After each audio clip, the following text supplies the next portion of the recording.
எப்படி இருந்தனா இப்படி ஆயிட்டேன் அப்படின்ற மாதிரி, இது திருவண்ணாமலையா இல்லை திருப்பதியா அப்படின்னு கேட்குற அளவுக்கு உண்மையில் திருவண்ணாமலையில் அப்படி என்னதான் நடக்குது? எதனால திடீர்னு ஒரு 4-5 வருஷத்துல திருவண்ணாமலைக்கு இத்தனை லட்சக்கணக்கான தெலுங்கு மக்கள் படையெடுக்கிறதுக்கு காரணம் என்ன? திருவண்ணாமலைக்கான இந்த முக்கியத்துவம் தெலுங்கு மக்களோட வருகையினால மட்டும்தான் ஆரம்பிச்சுதா? இதனால மட்டும்தான் அங்க கூட்டம் குவியுதா? ஒரு காலத்துல எப்படி இருந்த திருவண்ணாமலை, அந்த ஊருக்கு போனாலே மனசுல தன்னால ஒரு அமைதி வரும். கோயிலுக்கு போனோமோ இல்லையோ, சாமி கும்பிட்டோமோ இல்லையோ, திருவண்ணாமலை அப்படின்றது மனசுக்கு அமைதியையும் நம்பிக்கையும் தர இடம் அப்படிங்கிறது தான் பல்லாயிரக்கணக்கான மக்களோட நம்பிக்கை. ஆனா இப்ப அந்த ஊருக்கு போய் இறங்கினாலே கச கச கச கசன்னு ஒரே கூட்டம். திருமண பக்கம் எல்லாமே ஒரே தெலுங்கு வாடையா தான் அடிக்குது. கடைகள் எல்லாத்துலேயும் தெலுங்கு பேர் பலக வச்சுட்டாங்க. அந்த ஊர்ல நிக்கிற வண்டி வாகனம் எல்லாத்துலேயும் 90% ஆந்திராவோட ரெஜிஸ்ட்ரேஷன் தான் எல்லா வண்டிக்கும் இருக்குது. முன்னாடிலாம் பௌர்ணமி அப்பதான் எக்கச்சக்கமான கூட்டம் வரும். ஆனா இப்ப வீக்கெண்ட் ஆனாலே அங்க ஒரே கூட்டம் அள்ளுது. 24/7 24 மணி நேரமும் மக்கள் நடமாட்டம் இருந்துகிட்டே தான் இருக்கு. இதுல முக்கால்வாசி பேர் யாருன்னு கேட்டீங்கன்னா தெலுங்கு மக்கள் தான். சமயத்துல இது திருவண்ணாமலையா இல்லை திருப்பதியா அப்படின்ற கேள்வி நமக்கு ஒரு பெரிய டவுட்டே வரும். இந்த தெலுங்கு மக்கள் எல்லாம் திருவண்ணாமலையை சுற்றி சுற்றி எக்கச்சக்கமாக லேண்டு வாங்கி போடுறதா அங்கே இருக்கிற லோக்கல் மக்கள் பேச ஆரம்பிச்சிட்டாங்க. உண்மையிலேயே திருவண்ணாமலையில் அப்படி என்னதான் நடக்குது? ஒரு 10 வருஷத்துக்கு முன்னாடி கூட திருவண்ணாமலை அப்படின்றது ரொம்ப ரொம்ப அமைதியான ஒரு இடமா தான் இருந்துச்சு. வருஷத்துக்கு ஒரு முறை கார்த்திகை தீபம் ஏற்றுவாங்க. அப்புறம் மாதம் அமாவாசை அன்னைக்கு மக்கள் கிரிவலம் போவாங்க. இந்த அளவுக்கு மட்டும்தான் திருவண்ணாமலை முக்கியத்துவமாக இருந்துச்சு. அந்த ஏரியாவில் சுற்று வட்டாரத்தில் இருக்கிற மக்களுக்கு பெரிய ஊர்னு பார்த்தீங்கன்னா அந்த ஊர் தான். அவங்க ஊரில் ஏதாவது விசேஷம் நடந்தாலோ, அவங்க வீட்டில் ஏதாவது விசேஷம் நடந்தாலோ, அப்போ அதுக்கு தேவையான பொருட்களை வாங்கிறதுக்கு திருவண்ணாமலை நாடி தான் வரணும். சுற்று வட்டாரத்தில் இருக்கிற மக்கள் படத்துக்கு போகணுன்னாலும் திருவண்ணாமலையில் தான் தியேட்டர் இருக்குது. சுற்று வட்டாரத்தில் இருக்கிற மக்கள் எல்லாமே அவங்களோட பண்டிகை காலத்துலேயும் சரி, அவங்களோட சுப நிகழ்ச்சிகளுக்கும் சரி, பொருட்கள் வாங்க அந்த ஊருக்கு தான் வருவாங்க. இதில் திடீர்னு இப்போ தெலுங்கு மக்கள் இங்கே ஏன் வந்து குவியறாங்க? ஒரு 3-4 வருஷத்துக்குள்ள அப்படி என்னதான் நடந்துச்சு அப்படின்னு பார்த்தீங்கன்னா அதுக்கு ஒரு காரணம் இருக்கு. திருவண்ணாமலைக்கான இந்த முக்கியத்துவம் தெலுங்கு மக்களோட வருகையினால மட்டும்தான் ஆரம்பிச்சுதா? இதனால மட்டும்தான் அங்க கூட்டம் குவியுதா? இன்னைக்கு தமிழ்நாட்டோட மற்ற கோயில் நகரங்களோட திருவண்ணாமலையை ஒப்பிடும்போது வேறுபட்ட ஒரு முக்கியத்துவம் திருவண்ணாமலைக்கு இருக்குது. மதுரை, திருச்செந்தூர், பழனி, சிதம்பரம் அப்படின்னு எந்த கோயில் நகரத்தோட திருவண்ணாமலையை ஒப்பிட்டாலும் கூட திருவண்ணாமலைக்குன்னு ஒரு தனித்துவம் கண்டிப்பா இருக்கு. அப்படின்னா அந்த தனித்துவத்தை உருவாக்கியவர் யாருன்னு கேட்டா ரமணர். ரமண மகரிஷி அவருடைய ஆசிரமம். இதுதான் திருவண்ணாமலைக்கு ஒரு தனித்துவமான முகத்தை உருவாக்கி கொடுத்ததுன்னு பார்த்தீங்கன்னா இதுதான். விருதுநகர் மாவட்டம் திருச்சுழியில பிறந்த ரமணர் தன்னோட இளம் வயசுலேயே திருவண்ணாமலைக்கு வந்து செட்டில் ஆயிட்டார். திருவண்ணாமலைக்கு வந்து செட்டில் ஆன அவர் சாமியாரா மாறி தன்னுடைய வாழ்க்கையை தொடங்கி 1950 திருவண்ணாமலையிலேயே அவர் செத்து போயிடுறார். அவர் வாழ்ந்த காலத்திலேயே அவரை ஒரு பெரிய மகான் அப்படின்னு சொல்லி அவரை வழிபட ஆரம்பிச்சாங்க. அவர் மரணத்துக்கு அப்புறம் அவரை ஒரு கடவுள் நிலைக்கு கொண்டு போயிட்டாங்க. ரமணாசிரமம் அப்படின்னு சொல்லி ரமணருக்கு ஒரு ஆசிரமத்தை கட்டினாங்க. ஏராளமான பல்லாயிரக்கணக்கான பக்தர்கள் அங்க உருவாக ஆரம்பிச்சாங்க. இந்த ரமணாசிரமம் அப்படிங்கிறது 1970 திருவண்ணாமலைக்கு ஒரு தனித்துவமான அடையாளத்தை கொடுக்க ஆரம்பிச்சு. இந்த ரமணாசிரமும் இன்னும் எப்ப நட்சத்திர அடையாளத்தை பெற ஆரம்பிச்சதுன்னு பாத்தீங்கன்னா, ரஜினிகாந்த், இளையராஜா இது போன்ற பல திரை பிரபலங்கள் அங்க போக ஆரம்பிச்சதுக்கு அப்புறம்தான் ரமணாசிரமும் இன்னும் பிரபலமாகி செல்வாக்கும் பெற்றது. இன்னொரு பக்கம் ரமணாசிரமத்தோட புகழால ஈர்க்கப்பட்ட பல வெளிநாட்டுக்காரங்க அங்கேயே தொண்டு செஞ்சு அங்கேயே வீடு கட்டி செட்டில் ஆக ஆரம்பிச்சாங்க. அதே சமயத்துல ஆந்திராவை சேர்ந்த பல பேர் ரமணாசிரமம் வர்றதையும் கோவிலுக்கு வர்றதையும் ஒரு பழக்கமாவே ஆரம்பிச்சிட்டாங்க. முக்கியமா ஆந்திராவை சேர்ந்த 2 எழுத்தாளர்கள், ஒருத்தர் பேரு குடிபதி வெங்கடாச்சலம், இன்னொருத்தர் பேரு ஜின்னூர் நன்னகரு. இந்த 2 பேரும் அங்க ஆன்மீக ரைட்டிங்ல ரொம்பவே பிரபலமானவங்க. இவங்க ரமணரோட புகழை எழுதி அங்க பரப்புனாங்க. அதை ஒட்டி மக்கள் எக்கச்சக்கமான பேர் இங்க வர்றது, திருவண்ணாமலையார போய் வணங்குறது, அப்படியே வந்து ரமணர் ஆசிரமத்துக்கு போறது அப்படின்னு சொல்லி இது ஒரு வழக்கமா பழக ஆரம்பிச்சிட்டாங்க ஆந்திராக்காரங்க. இன்னைக்கு நிலைமையிலும் கூட ஆந்திராவை சேர்ந்த பல பேர் ரமணாசிரமத்துல வேலை பார்த்துட்டு தான் இருக்காங்க. ஆந்திராவில இருந்து இங்க வர்றது ஒரு 30-40 வருஷமா மரபா தான் இருக்குது. யூஸ்வலா எல்லாரையும் போலதான் அங்க இருந்து இங்க வந்துட்டு போனாங்க. இப்ப கூட ஒரு பெரிய வளர்ந்த நகரம் அப்படின்லாம் திருவண்ணாமலையை சொல்லிக்க முடியாது. ஒரு 20-25 வருஷத்துக்கு முன்னாடி பெரிய வசதி வாய்ப்பு இல்லாத ஒரு ஊரா தான் திருவண்ணாமலை இருந்துச்சு. அதை சுற்றி உள்ள கிராமங்களை சேர்ந்தவங்க பெரும்பாலும் கூலி தொழில் செய்யறவங்களா தான் இருக்காங்க. ஆனா நகரம் இப்ப வளர ஆரம்பிக்குது. பக்தர்களோட வருகையும் அதிகமாக ஆரம்பிக்குது. சுத்தி இருந்த கிராமத்துல இருக்கிற லேண்ட் வேல்யூ இப்ப அதிகமாக ஆரம்பிச்சிருச்சு. ரியல் எஸ்டேட்டும் அதிகரிச்சிருச்சு.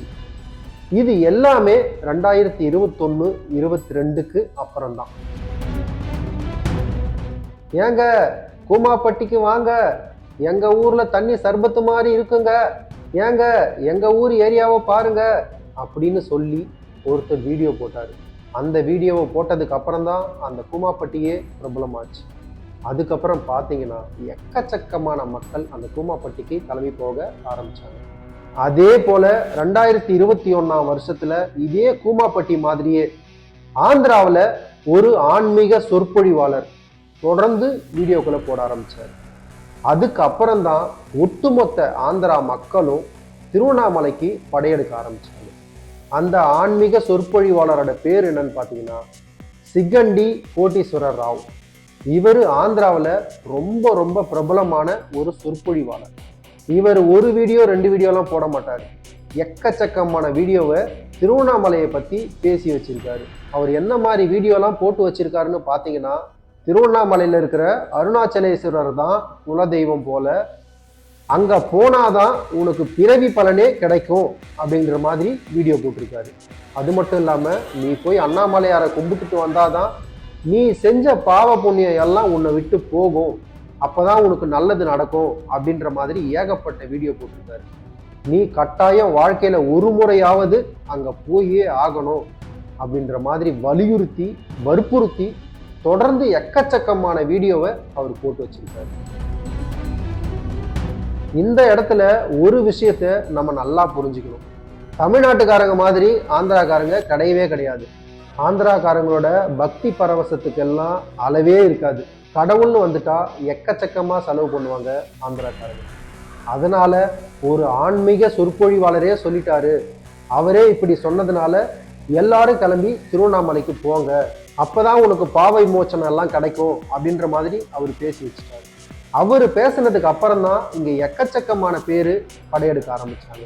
அது மட்டும் இல்லாம அங்க இருக்கிற யூடியூபர்ஸ் எல்லாம் சேர்ந்து இவர் சொல்லிட்டாரு, நாங்க போனோம், திருவண்ணாமலைக்கு போனோம், இப்படி இருக்கு அப்படி இருக்கு அப்படின்னு எக்கச்சக்கமான வீடியோ எடுத்து அவங்க ஒரு பக்கம் போட ஆரம்பிச்சிட்டாங்க. ஆந்திராவில் நிறைய ஆன்மீக டிவி சேனல்கள் வேற அதை பத்தி போட ஆரம்பிச்சிட்டாங்க.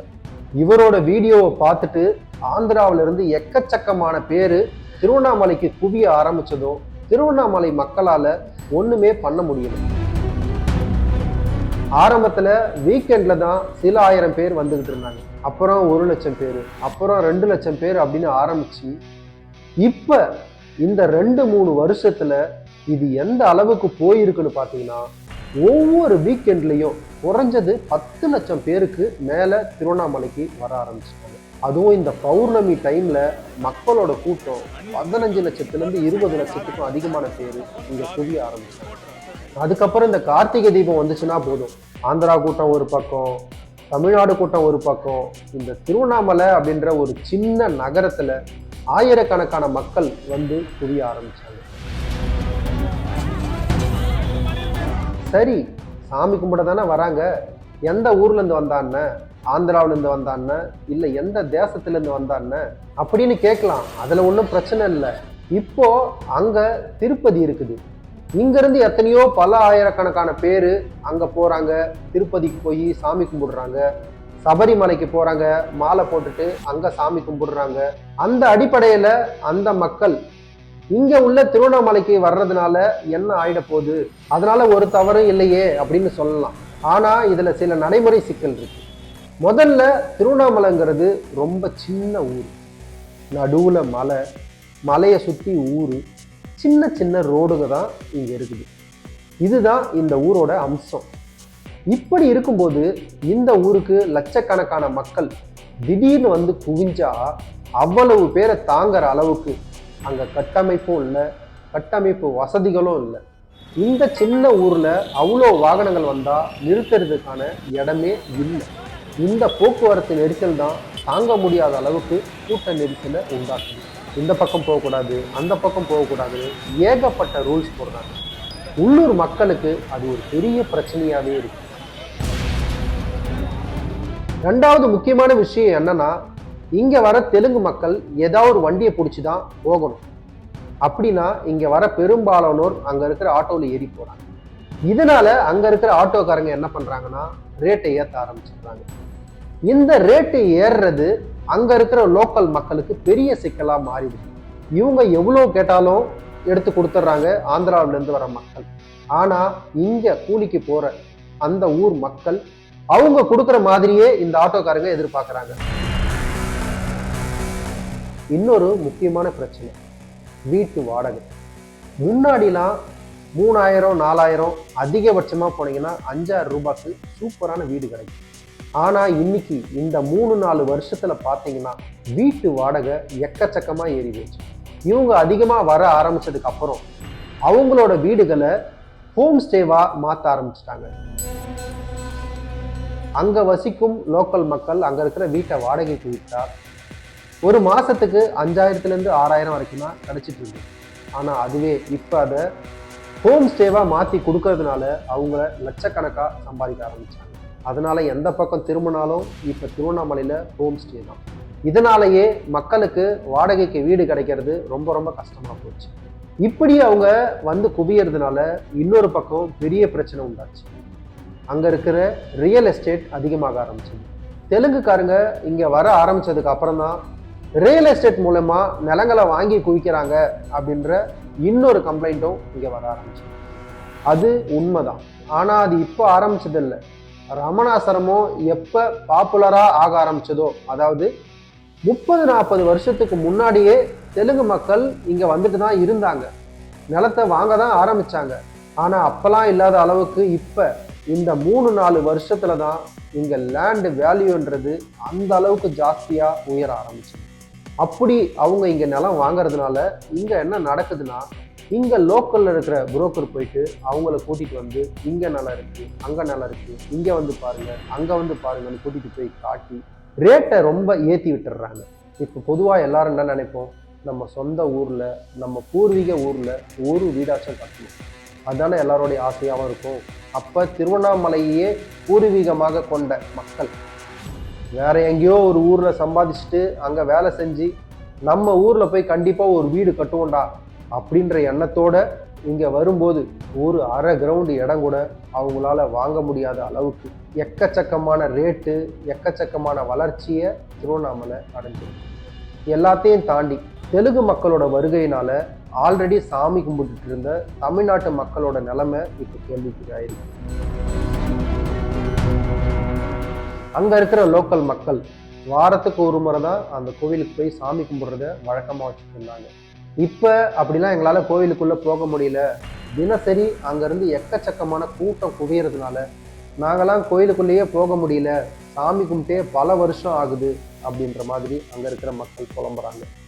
ரெண்டாவது, கோயிலுக்குள்ள 50 ரூபாய் ஸ்பெஷல் தரிசன டிக்கெட் கொடுக்குறாங்க.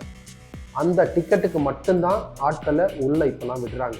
ஃப்ரீ தரிசனத்துக்கு இப்பெல்லாம் உள்ள விடுறதே கிடையாது அப்படின்னு உள்ளூர் மக்களோட கம்ப்ளைண்ட் இப்போ அதிகமாக வந்து. அதாவது இது எல்லா கோயில்லையும் நடக்கிறது தான். காசு கொடுத்து டிக்கெட் வாங்குறதுக்கு ஆட்கள் இருக்கும்போது ஃப்ரீயாக எங்கேயாச்சும் விடுவாங்களா? அந்த மாதிரி தான் இப்போ இங்கே விட ஆரம்பிச்சிட்டாங்க. 50 ரூபா கொடுத்தாவது நாங்கள் உள்ளே போய் அண்ணாமலையாரை பார்ப்போம், போய் சாமி கும்பிட்டு இருந்தோம். ஆனால் இப்போ அதை 500 ரூபாய் கொடுத்து தெலுங்கு மக்கள் வாங்க ஆரம்பிச்சிடுறாங்க. இப்போ கோயிலுக்குள்ளே எங்களால் போகவே முடியல, கோயிலுக்குள்ளேயே இதுக்கு பெரிய ஒரு புரோக்கர் கும்பலே சுற்றிக்கிட்டு இருக்குது அப்படின்னு உள்ளூர் மக்கள் பெரிய கம்ப்ளைண்ட்டாக சொல்கிறாங்க. முன்னாடிலாம் பௌர்ணமி நாளில் மட்டும்தான் கிரிவலம் அப்படின்னு ஒரு ஐதீகம் இருந்துச்சு. இப்போ எல்லா நாள்லையுமே கிரிவலம் போக ஆரம்பிச்சிட்டாங்க. அது மழை பெஞ்சாலும் சரி, வெயில் அடித்தாலும் சரி. அதுலேயும் மழை வந்துட்டா போதும், ரெயின் கோட்டை வாங்கி போட்டுட்டு கிரிவல பாதையில் சுற்றி சுற்றி வர ஆரம்பிச்சிட்டாங்க. இது ஒரு ட்ரெண்டாகவே மாற ஆரம்பிச்சிருச்சு. அந்த ரெயின் கோட்டை சாமி கும்பிட்டு முடிச்சதுக்கு அப்புறம் ரோட்லேயே கண்ட இடத்துல தூக்கி வீச ஆரம்பிச்சிடுறாங்க. அது மட்டும் இல்லாமல் நடைப்பயணமாக நடக்கிறவங்க காலில் சாக்ஸ் வாங்கி போட்டுக்கிட்டு போகிறாங்க. அந்த சாக்ஸை சுற்றி முடிச்சதுக்கு அப்புறம் கண்ட இடத்துல தூக்கி வீச ஆரம்பிக்கிறாங்க. இதனால எங்கே பார்த்தாலும் ரெயின் கோட்டு, சாக்ஸு அப்படின்னு ஒரே குப்பையாக குவிய ஆரம்பிச்சிருது. இதனால அங்கே இருக்கிற தூய்மை பணியாளர்களுக்கு மிகப்பெரிய சிரமம் உண்டாகுது. இதில் இன்னொரு முக்கியமான பிரச்சனை என்னன்னா, திருவண்ணாமலைக்கு வர அந்த தெலுங்கு மக்களை பொறுத்த வரைக்கும் இந்த கோவிலுக்கு பேர் அருணாச்சலமா. அதனால தமிழ்நாட்டிலேருந்து ஆந்திராவுக்கு போகிற எல்லா பஸ்லையுமே திருவண்ணாமலை அப்படின்ற பேரை அருணாச்சலம் அப்படின்னு எழுதி வச்சு அந்த ஊருக்கு அனுப்பிட்டு இருக்காங்க. அது ஒரு பக்கம் போய்கிட்டு இருந்தாலும் இன்னொரு முக்கியமான பிரச்சனை ஒன்று. திருவண்ணாமலை அப்படின்னு எடுத்துட்டிங்கன்னா அங்கே ஒரு அமைதி, ஒரு நிதானம். திருவண்ணாமலைக்கு போய் வந்தால் மனம் சாந்தி அடையும், ஒரு அமைதி கிடைக்கும், நிம்மதி இருக்கும் அப்படின்ற எண்ணம் தான் தமிழ்நாட்டில் இருக்கிற ஒவ்வொரு மக்களோட ஐதீகமாக இருந்துட்டு இருந்துச்சு. அந்த அமைதி இன்னைக்கு திருவண்ணாமலையில் அடியோட சுத்தமாக இல்லாமல் போயிடுச்சு. எப்போ பார்த்தாலும் கச கச கச கசன்னு ஒரே சத்தம்.